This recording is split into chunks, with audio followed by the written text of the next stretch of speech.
Hi, everyone, and welcome to the Anti-Doping Podcast, brought to you by the Partnership for Clean Competition. I'm your host, Dr. Marie McNeely, and today we are thrilled to be joined by our guest, Dr. Christoph Borchers.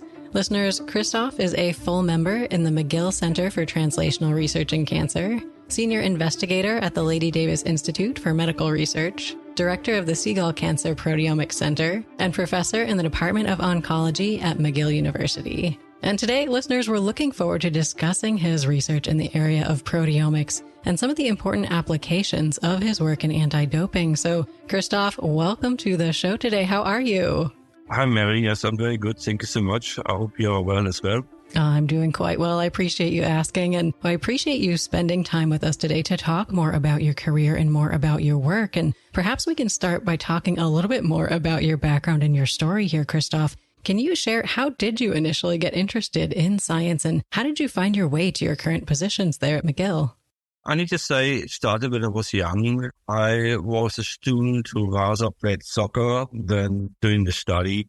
And science was easy for me. I didn't have to study a lot to understand maths or chemistry. It came natural to me. And the second reason is I like it to have an answer, an absolute answer, like a math. This is a right solution. And I like that. And I felt many times not very comfortable when we have literature and you could interpret it this way or the other way. So this is what I like, science. So that was clear from the beginning, science is my way. And then I studied chemistry in Germany. I did all my education over there at the university in Constance. I got my diploma and then my PhD in 96. And then how did I end up here, like in McGill? It's a long story, but I can make it short. In 97, I did a postdoc in the US, first at NIEHS, so National Institute of Environmental Health Sciences in North Carolina.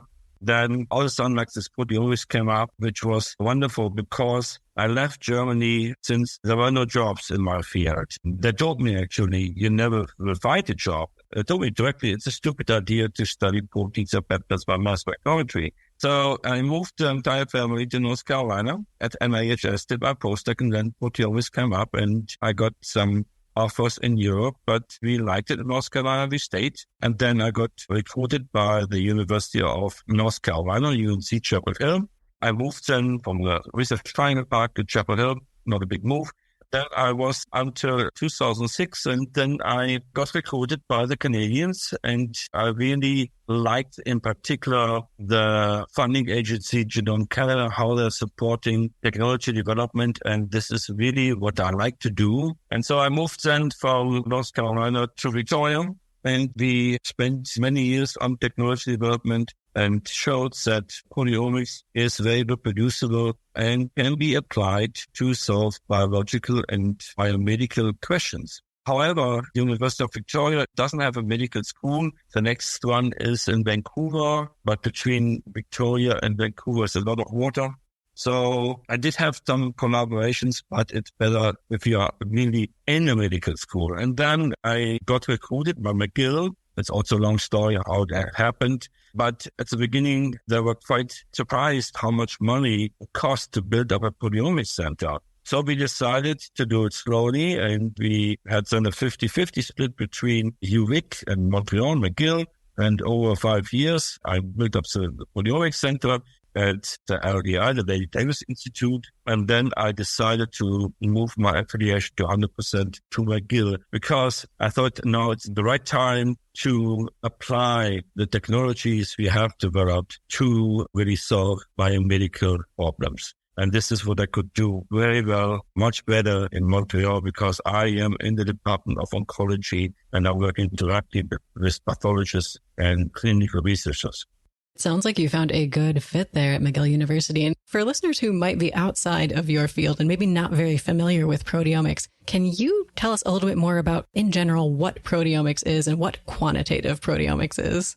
So proteomics, like any kind of omics, like economics, we have another omics in there, means a lot. Many, many things should be considered. And here in proteomics, we're analyzing proteins, not one or two, ideally the entire set of all the proteins in a given system. For example, in blood, we have right now for sure 4,000 proteins, which we can detect. In liver, we just studied liver. We have 10,000 proteins. And in the past, it was not feasible to study all of the proteins in one experiment. It was only one protein at a time. And now we can do it. That means since biology is not just out of one protein at a time, it's the same as like if you want to hear music, classical music. It's not just the violin or the flute. They need to play all together. And this is what you should consider. In the past, it was very difficult to do this since you only could study one protein at a time. Now you can study hundreds of thousands of proteins within one experiment. This is called proteomics. Quantitative proteomics is when you determine the amount of proteins. And absolute quantitative proteomics means you determine accurately what the concentration is. What is the number of proteins in my cell? Not just what is up or down regulated. Why is this important? Because when you want to compare your result with something else, you can do it if you have a unit behind it. That means like so many milligrams per ml. Like one example is PSA, the prostate-specific antigen. We all know, like if you have the value is 4 nanograms per ml, if it is below that, it's all fine. If it's above this, then you might need to get checked out. But not just it's up or down regulated to your neighbor or someone else. Here you can compare it with endless number of samples and you have a reference range. And this is important to have. And this is what you can do when you perform quantitative proteomics. And what really made it feasible that we are able to study hundreds of thousands of proteins within one experiment is the technology what is called mass spectrometry. And this was not doable in the past because what mass spectrometry is you need to bring your molecules in the gas phase. And without the two technologies which was developed in the 90s and for which they got the Nobel Prize in 2002, which is electrospray and MOLDI, lattice-assisted laser desorption ionization. Without this technology, it wouldn't be possible. But then they developed the technology, and now we saw that we can now analyze hundreds and thousands of proteins using this technology, which is called mass spectrometry. And you can also quantify it with this technology. Very interesting. Sounds like you're quite busy, I imagine, juggling all of these different positions that we mentioned in our introduction. But could you share with our listeners, what do you do in your current roles there at McGill University, just sort of the scope of the work that you do? I have a big interest, as I mentioned before, in technology development, in particular in quantitative, absolute quantitative proteomics and structural proteomics. And I apply both of these fields for solving questions which we have in oncology and other fields. For example, it is important to determine the absolute concentration of cancer-related proteins. And not only that, also the mutation rate of these proteins. As you might know, when you have a tumor and they are analyzing the tumor by genomics, and then they're looking for certain kind of mutations, which helps them to make clinical decisions. For example, if you have a mutation in the proteins called KRAS, then you're not eligible for targeted therapy. These are anti-EGFR therapies, so you block the signal from EGF to EGFR, and then it goes down, and then in the end to the nucleus. But if you have the mutation in this protein, then you're not eligible because the mutated KRAS protein stimulates the signal no matter if it's coming from the upstream EGFR or not.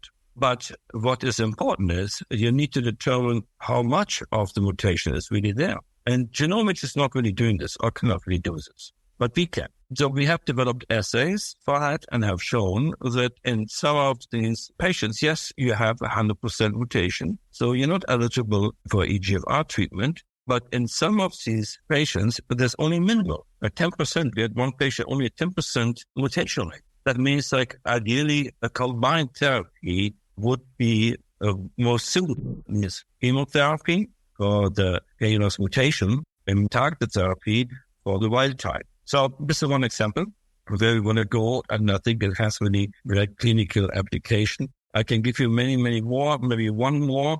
It also has to do with quantitative proteomics. Here we analyze blood samples over time from individuals, and around 140 proteins will be analyzing routinely. And then we monitoring the amount of these proteins. And for one patient, all of a sudden, like it went wild. Like normally it's very robust proteome, but in this case, there were many proteins were up or down regulated.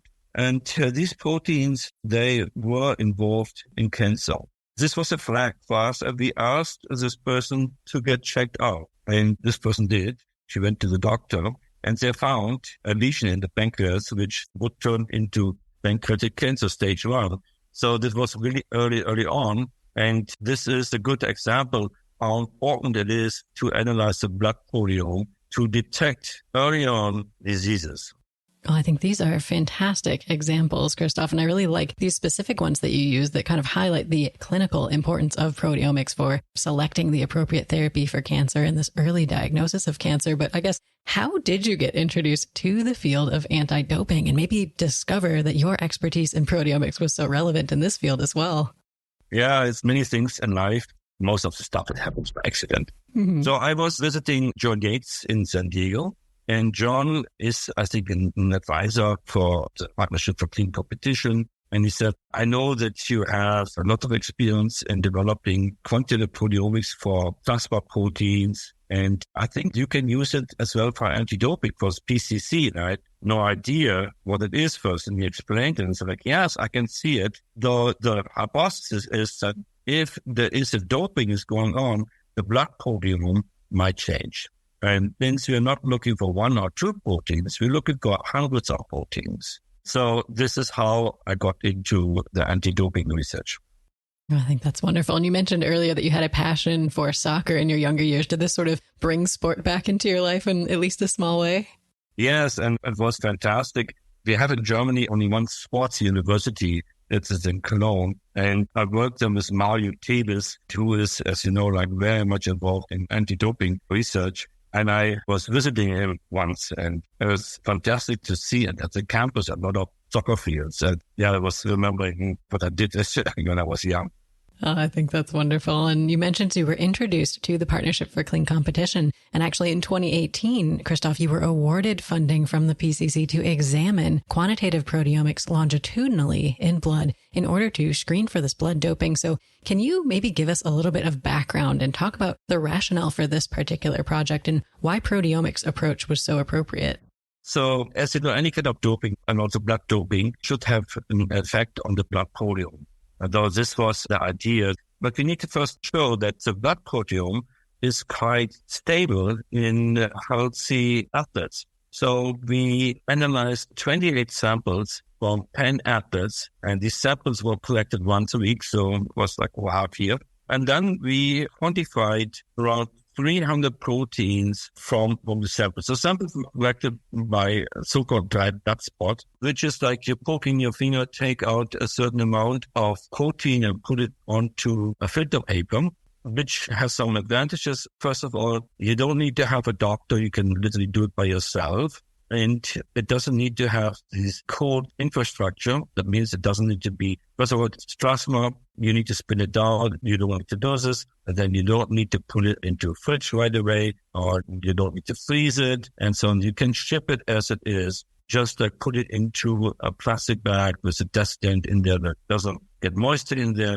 And it's stable for many, many weeks or months, the proteins on this blood spot. So this was the idea to use it, but made it more comfortable and more suitable to collect the sample. And then we quantified around 300 proteins from this dried blood spot and monitored the quantity. And we quantified this in an absolute way. That means that we determined the concentration, not what is up or down regulated, the concentration. It means that you can compare with an endless number of other concentration values. So this is important. And we did this for all the athletes, and then we monitored this. And what we have seen is exactly what we expected, that the blood proteome in healthy individuals is very constant. It's like hardly any movements. So that was the basis on our proposal, is that the blood proteome is very constant. Now we analyzed some samples where we did some fusion. So simulating blood doping was not that easy, but we only had a minimal number of people, like only 2, but we saw some differences. So it is a good indication that this can be used for detecting this approach. So it means that the absolute quantitation of proteins in dry blood spots, this can be used for detecting blood doping.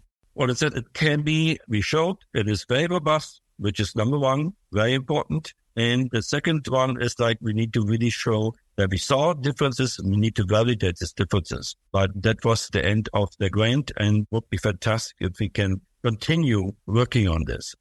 Very interesting. And I think it's remarkable you mentioned you were able to quantify, get the concentrations of 300 different proteins. Can you go into a little bit more detail about the methods and maybe are these standard methods that could be employed in your average WADA accredited anti-doping laboratory?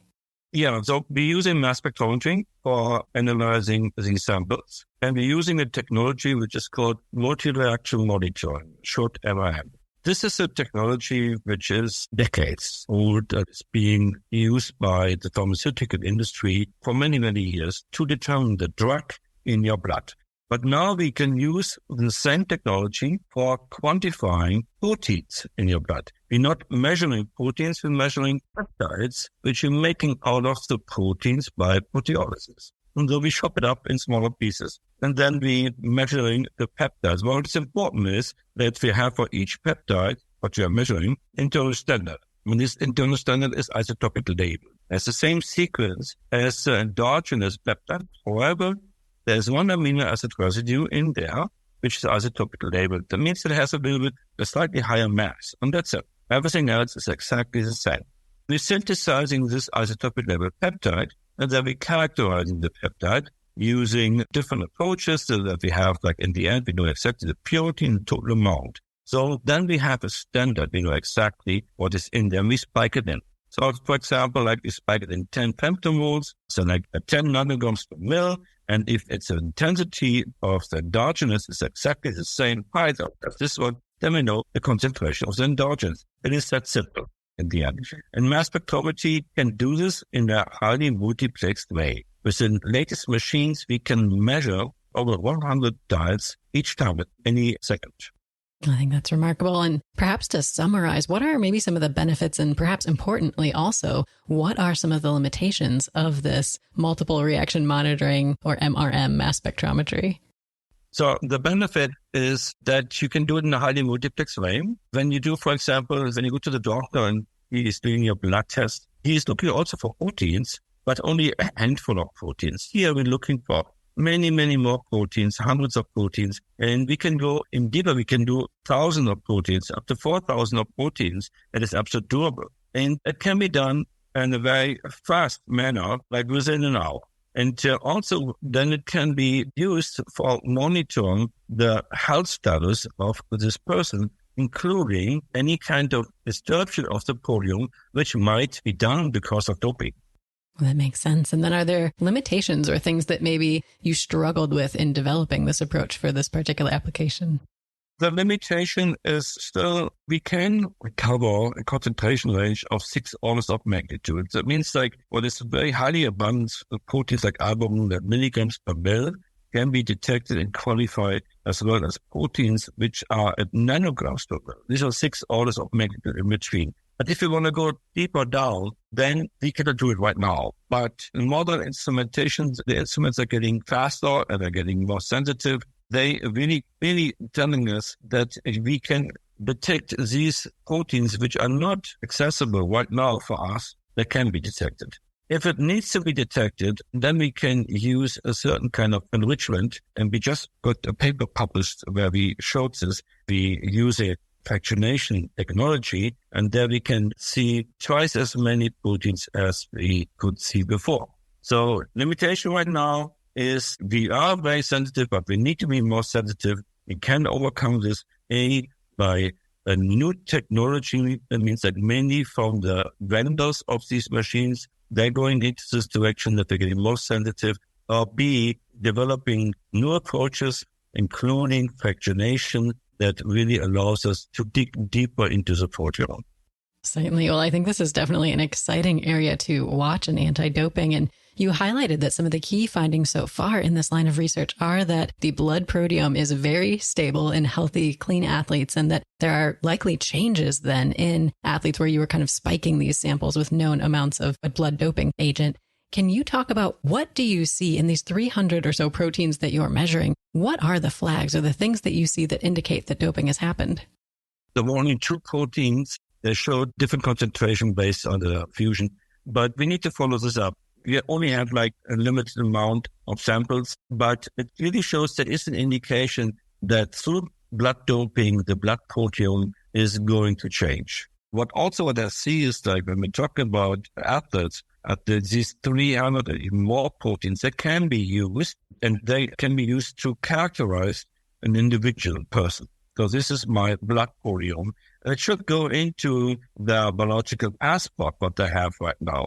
It would make a great addition. And then people can look for it like, okay, this is the concentration of all the 300 or even more proteins. And even later on, if something happened, then we're expecting a change. And this can be an indication that there is doping or maybe something else, like I said, diseases, aging as well.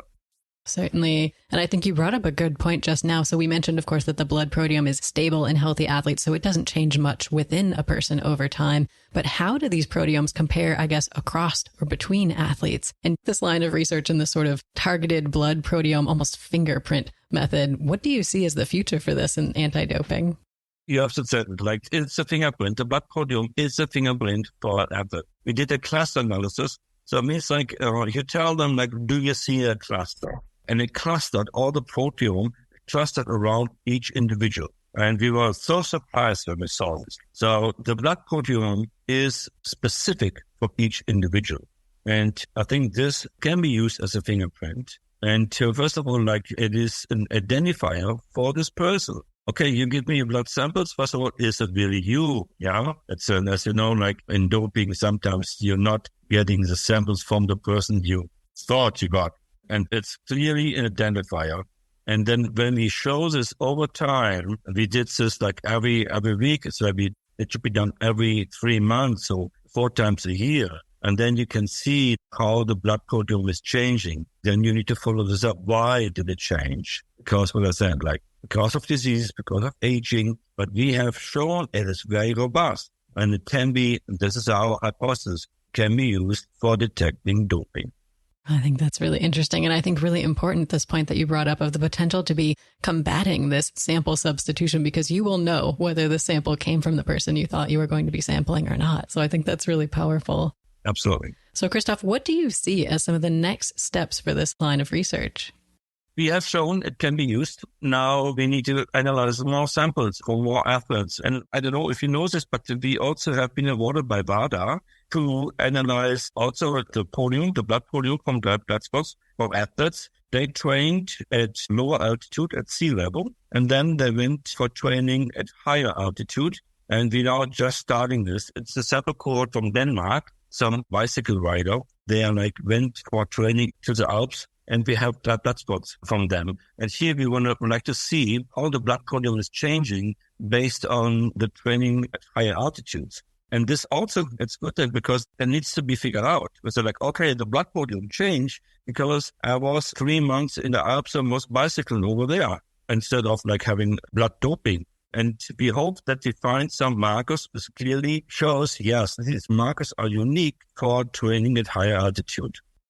Very interesting. And then are there other factors that you think could impact the blood proteome? So we mentioned, of course, altitude. Are there things like maybe extreme changes in diet or other things that you think could potentially affect it? Yes, we're also considering this. But we don't know what the diet from the 10 healthy athletes was like. I don't think that changed it a lot, but I also don't think they ate every day the same. There must be an extreme change, what I expect, if you see a change in the blood proteome. Is there anything else about these projects that you'd like to share that you're particularly excited about at the moment? I'm excited about, and I'm ready to analyze samples from Denmark. I really would like to see how the blood proteome is changing during training at higher altitudes. And you mentioned a very important things like how does the blood proteome change based on, for example, you move from high carb to low carb. There are some changes that totally make sense. But all this can be figured out. The technology is there. We just need to get some samples and we can analyze it. Well, it sounds like you've got a lot on your to-do list. And we mentioned earlier in our discussion that you had received funding from the Partnership for Clean Competition. And I think you were introduced to the organization by Dr. John Yates, who is one of the scientific advisory board members. So can you talk about how you decided to apply to the PCC for funding and what your experience working with the PCC was like? First of all, my experiences was a great pleasure, and I really enjoyed it also, like to get invited to Tokyo and Paris and presented this work. That was a real pleasure. And also saw like that there was a lot of interest and enthusiasm about our technology. And John, he's a great scientist and he's a promoter of science. And he thought what you have developed here can be applied for many, many things. And I never thought about doping. But when he told me about this, and then I said, like, oh yeah, it makes total sense. We really should apply this and see if we can confirm our hypothesis that can be used for detecting doping. Absolutely. And as a proteomics scientist now, sort of an honorary member of the anti-doping field, what has your experience been like collaborating with other stakeholders and colleagues and people in this anti-doping space? I enjoyed to talk to them at these meetings in Tokyo, in Paris, and of course with Mario Tevis. And we meet 2 or 3 times a year by accident on different conferences. And we talk about this. What else can we do? Can we use this proteomics technology for other doping areas we think that need to be addressed? So we are thinking about this. We are in contact with him, and hopefully we can use it even more. I think that's wonderful. And I think building these bridges between fields and disciplines can really lead to big breakthroughs in different fields. So we appreciate the work that you're doing. And we know that resources and funding can be a limitation, unfortunately. So if you had all of the funding and all of the resources and all of the time, Christoph, that you could dream of, what is the one problem in anti-doping that you would most want to solve? Yeah, what we started, the blood doping is very difficult to detect. And when we have the right number of samples, I'm pretty sure we are able to detect a certain kind of markers that have a predictive value, if this is generally based on blood doping or not. And maybe even add other omics technology, for example, metabolomics. I want to give you one example where we analyzed the blood samples from COVID patients when they were admitted to the ICU, to the intensive care unit. And the doctor had to make a decision like who's getting a bed or not. And we thought like maybe something is in the blood which can help make decisions. And we analyzed the blood proteome, the same as 270 proteins and 160 metabolites. But then we were not able to analyze the data with conventional software packages that we have, statistical packages. We used machine learning, so supported vector machine was an approach. And we could clearly distinguish between survival and death when we looked at just the proteome or just the metabolome, but even better, when we looked at the combined metabolome and proteome. There was a clearly distinguished, and we could even say to 92% accuracy, that's the day when they're getting admitted to the ICU. How good are your chances to survive or not? It's 92%. So what I see is the power is really when you're looking at, in a multiplex way, looking at the proteins, but also you should look at other biomarkers, including metabolites, lipids, and so on. I think that's really interesting. And I think a compelling example of just the value, like you said, of combining these different approaches, in this case, proteomics and metabolomics, and thinking about the big picture, thinking about the future. Say that your subsequent studies turn out positively in this anti-doping realm. How do you potentially see this technology being used in a daily basis in anti-doping practice? First, I mentioned at the beginning of the interview that using white blood spots is very convenient to collect samples. And they can just send in. And what I said, since you know the blood proteome of the same person, even if they send in not the blood from them, you immediately see this. And then you can analyze many, many samples. And there are some devices which are absolutely painless to take blood from the arm. And then you send it in by mail and you get the results back, or they're monitored over time. So a constant, even maybe on a week or bi-weekly basis, is absolutely feasible. First of all, there is no doctor involved. You can do it by yourself and you monitor the athletes over time, and also can be good. I mentioned it as well, not only for detecting, yes, it's something which is against anti-doping, but also might be you developing a disease. And we see this at even young athletes. Some of them, they're developing disease early on, and this can be detected as well. So it's in the end, it's not only for anti-doping, it's also to ensure that the health status of these athletes is being monitored, and if something is going wrong, can be detected early on. Definitely. And I think this early detection is such a powerful application to ensure that you're able to treat it before it becomes a really big problem. And we mentioned, of course, that blood doping is sort of an obvious application in anti-doping for this proteomics technology. But are there other prohibited substances or methods that you could sort of see this could also potentially be relevant to detect? Yeah, we were talking about APO, like when I talked with Mauritius, and we had some ideas. I don't want to make it not public, but we are working on this. And this could be also a good application for using proteomics to detect recombinant APO in your blood. Very interesting. Well, listeners, we'll have to keep an eye on this space for work coming out soon. Okay, good. And Christoph, we appreciate you joining us today and sharing so much information about the wonderful research that you're doing. But if you've piqued the interest of our listeners and they'd like to learn more, what is the best way for them to do so? Yeah, you can find me on LinkedIn. You can Google me, and we have some web pages from our Proteomics Center at McGill. And always you can email me. My email is christoph.borchers@mcgill.ca, CA for Canada. Excellent. Well, listeners, definitely take a moment to learn more about the great work that Christoph and his team are doing. And Christoph, thank you again so much for your time today. It's been a pleasure to chat with you. Thank you. It was also a pleasure for me. And listeners, it's been wonderful to have you here with us as well. If you haven't already, it would mean so much to us if you could take a moment to rate our podcast and leave a review on your favorite podcast platform. And listeners, please note that the Anti-Doping Podcast features a wide variety of clean sport experts, and episodes may include statements and or viewpoints that do not necessarily reflect the views or values of the PCC. Thank you, and we look forward to seeing you on the next episode of the Anti-Doping Podcast.